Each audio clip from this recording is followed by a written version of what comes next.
নমস্কাৰ লৈ আহিছো এই মুহূৰ্তত এটা বিশেষ খবৰ ৰাজ্যৰ বজাৰত এতিয়া পাচলিৰ জুইচাই দাম অত্যাৱশ্যকীয় সামগ্ৰীসমূহৰ দাম বৃদ্ধি পাইছে যথেষ্ট পৰিমাণে আৰু ইয়াকে লৈ ৰাজ্যৰ বিভিন্ন প্ৰান্তত বিভিন্ন ধৰণে প্ৰতিবাদ জনাইছে বিভিন্ন ছাত্ৰ সংগঠনে এবাৰ আসুৰ তৰফৰ পৰা প্ৰতিবাদ জনোৱা দেখিবলৈ পোৱা গৈছে কিয়নো যিকোনো সামগ্ৰীৰ দাম এতিয়া আকাশলংঘী হৈছে যথেষ্ট পৰিমাণে বৃদ্ধি পাইছে সামগ্ৰীসমূহৰ দাম আৰু ইয়াৰ বাবে সৰ্বসাধাৰণ ৰাইজে বিভিন্ন ধৰণে সমস্যাত পৰিছে আৰু ইয়াৰ বাবে এবাৰ যোৰহাটৰ জিলা আয়ুক্তৰ কাৰ্যালয়ৰ সন্মুখত আসুৰ তীব্ৰ প্ৰতিবাদী কাৰ্যসূচী আমি জনাম এই মুহূৰ্তত সবিশেষ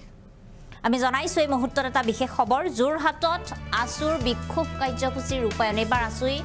তীব্ৰ প্ৰতিবাদ কৰা দেখিবলৈ পোৱা গৈছে অত্যাৱশ্যকীয় সামগ্ৰীসমূহৰ দাম বৃদ্ধিৰ বিৰুদ্ধে অত্যাৱশ্যকীয় সামগ্ৰীৰ আকাশলংঘী মূল্য বৃদ্ধিয়ে জলাকলা খুৱাইছে এতিয়া সাধাৰণ ৰাইজক বজাৰত পিয়াজৰ মূল্য 70 টকা মিঠাতেলৰ প্ৰায় 200 টকা পৰ্যন্ত দাম বৃদ্ধি হৈছে যথেষ্ট পৰিমাণে দাম বৃদ্ধি পাইছে বিভিন্ন শাক-পাচলিৰ মূল্য অভাৱনীয় হাৰত বৃদ্ধি পাইছে আৰু ইয়াৰ পিছতেই বিভিন্ন ধৰণে সাধাৰণ ৰাইজৰ সমস্যাত ভুগিছে জিলা আয়ুক্তৰ কাৰ্যালয়ৰ সন্মুখত বিক্ষোভ কাৰ্যসূচী ৰূপায়ণ কৰিছে আসুই আমি দেখুৱাইছো এই মুহূৰ্তত দৃশ্যাংশ হাতে হাতে প্লে কাৰ্ড লৈ বিভিন্ন ধৰণে তেওঁলোকে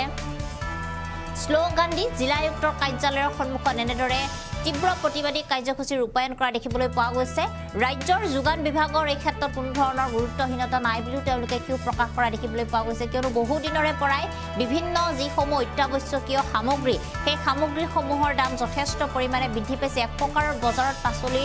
বজাৰত জুই লগা দেখিবলৈ পোৱা গৈছে কিয়নো আলুৰ পৰা পিয়াজলৈ আৰম্ভ কৰি মিঠাতেলৰ পৰা ৰিফাইনলৈ আৰম্ভ কৰি যিসমূহ সামগ্ৰী সততে আমি ব্যৱহাৰ কৰি থাকো নিত্য নৈমিত্তিক যিসমূহ দৈনন্দিন আমাৰ ব্যৱহৃত সামগ্ৰী সেই সামগ্ৰীসমূহৰ দাম এতিয়া ইমানেই বৃদ্ধি পাইছে যে বজাৰলৈ এতিয়া ওলাই যাব লগা হলে আপুনি এবাৰ হলেও ভাবিব লাগিব যে আপুনি কি বজাৰ কৰি ঘৰলৈ লৈ আহিব আৰু ইয়াৰ পিছতো যেহেতু কোনো ধৰণৰ যোগান বিভাগৰ এই ক্ষেত্ৰত গুৰুত্ব দিয়া দেখিবলৈ পোৱা নাই আৰু তাৰ পিছত এতিয়া এনেদৰে বিভিন্ন ধৰণে আসুৰ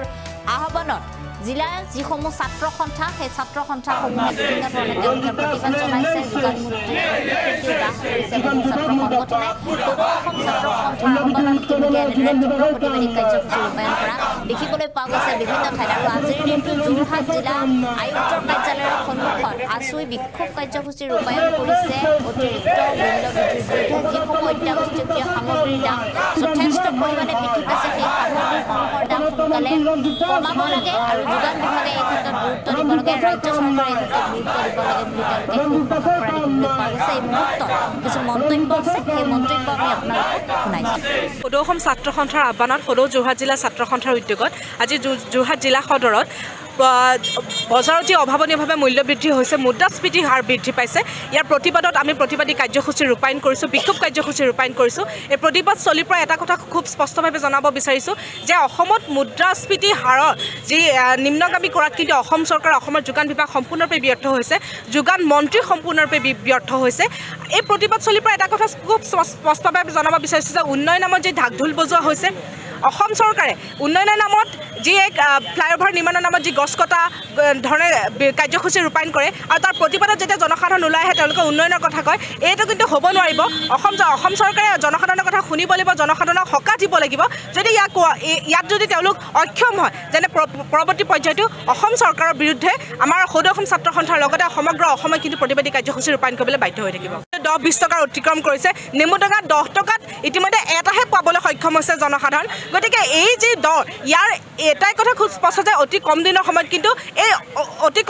কিন্তু জনসাধাৰণে মাত্ৰ ভাতমুঠি আৰু নিমখকণে পেট ভৰাব লাগিব আমি খুব ভালকৈ যদি লক্ষ্য কৰি দেখিব যে এই গোটেই যি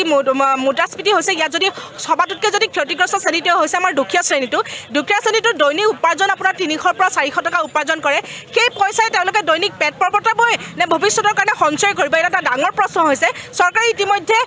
ইয়াৰ ওপৰত তেওঁলোকৰ ভাষ্য দিব লাগে তেওঁলোকৰ